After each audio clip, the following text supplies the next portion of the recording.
Hey, what's going on, everybody? This is Tyrone back with Tech Life. And here I have a great article for you guys from Mike over at Light Reading. I will leave a link to it in the description so you guys could check it out. So in this video, I wanted to speak from a different perspective. So the best fit, that opinion still stands. I think the best fit is T-Mobile. I agree with that as well. T-Mobile operates 600. They operate AWS. They operate PCS. And it would help them immensely, in my opinion, with the tower sites.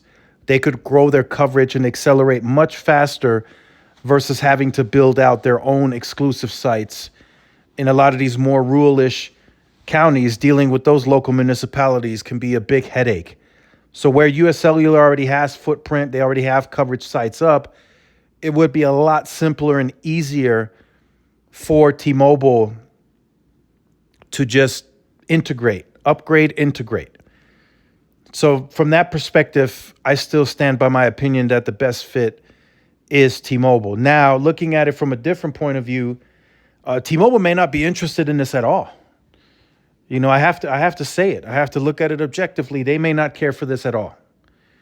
They may say, "Look, we don't want to go through another integration. We don't want to have to deal with a whole nother system integration, integrating the employees, laying this off, converting stores." You know, US Cellular does have some stores in these areas that they exist in. So that would also help T-Mobile, right? So in a lot of these areas where US Cellular has extensive footprint and T-Mobile doesn't, T-Mobile would immediately gain coverage sites and retail distribution on top of that. I've seen some of those US Cellular stores. And in a large part of that footprint, T-Mobile doesn't exist. If you guys remember during LTE, US Cellular provided roaming to a lot of roaming to T-Mobile and Sprint. So now the roles are kind of reversed in this scenario where T-Mobile could gain native coverage by integrating its assets to the US Cellular towers and also gain retail distribution. So this could be even more of a win-win than I originally thought. I didn't even think about the retail distribution that US Cellular has in these cities. Now, I also understand that T-Mobile has existing retail distribution and coverage across some of US Cellular's footprint. So I do get that. I do understand that. Some of you pointed that out in the comments, but there is a large area across Maine, Oklahoma, Oregon, where US Cellular has a footprint established and T-Mobile doesn't. And that would help them close the gap just that much faster, right? But like I said, T-Mobile may not be interested in that, going through that process again, fighting the regulatory side, having to get it approved by the FCC, DOJ, then the states might interfere. There's 21 states that US Cellular exists in. So T-Mobile may not want to go through that again, right? When they did it with Sprint, it was kind of a must. It was $26 billion. They needed the spectrum. They needed the tower sites. They really needed that merger. So they went through it, right? They paid a bunch of lawyers. They paid a bunch of legal fees. For that one, they pushed it all the way, even into a delay. They expected that merger to close in early 2019. It went all the way through early 2020, April. Excuse me. So they may not want to go through that again. And also keep in mind, they're still currently waiting on regulatory approval for the Mint Mobile merger or, acquisition, integration, whatever that one is. T-Mobile is just getting customers on this one. There's no assets to gain from that one, no spectrum, no towers, nothing.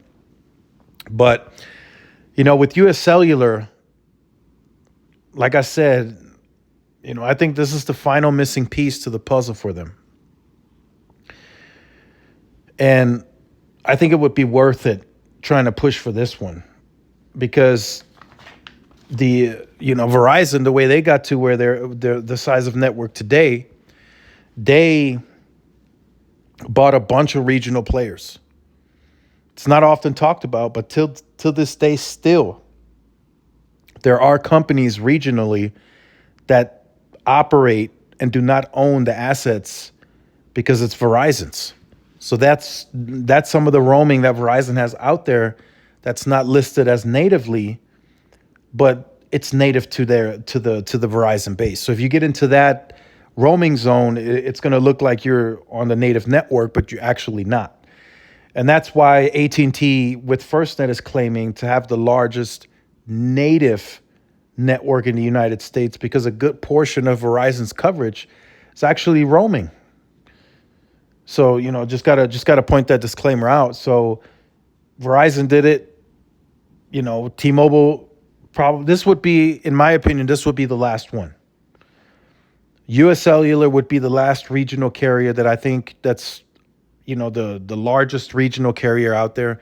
I think they're like fifth on the national scale. So I still stand by my opinion. Like I said, I think T-Mobile needs this one.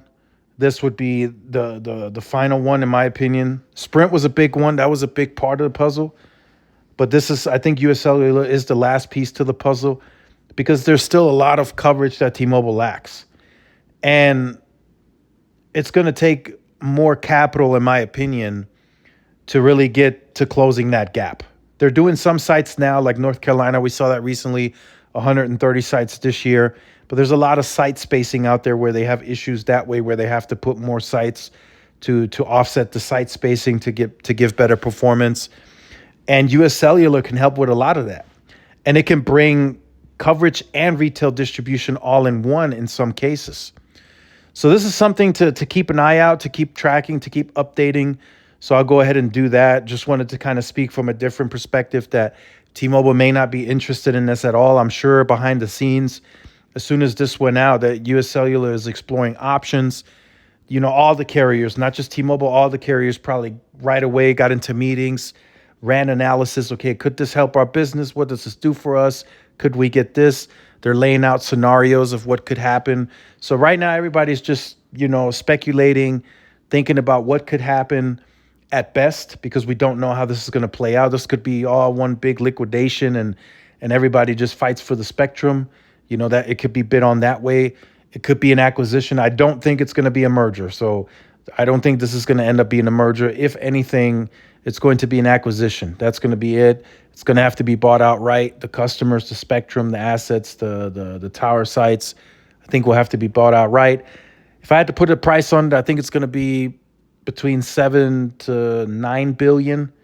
If I had to put a number on it, 10 at peak, right? Sprint was 26 billion. Sprint was really, nationwide in all 50 states. They had more spectrum to give, way more tower sites to give in that merger. So that, that has me confident, 7 to 9 billion. US Cellular's market cap is at about a 3 billion. So you assume their debt, you assume their spectrum assets. I think 7 to 9 billion is a good range, and then 10 would be the absolute peak that I would, pay for that. So let me know what you think about that in the comment section down below. Look forward to reading you guys' comments. Make sure you like, share, subscribe to the channel, and I will see you guys in the next one. Peace.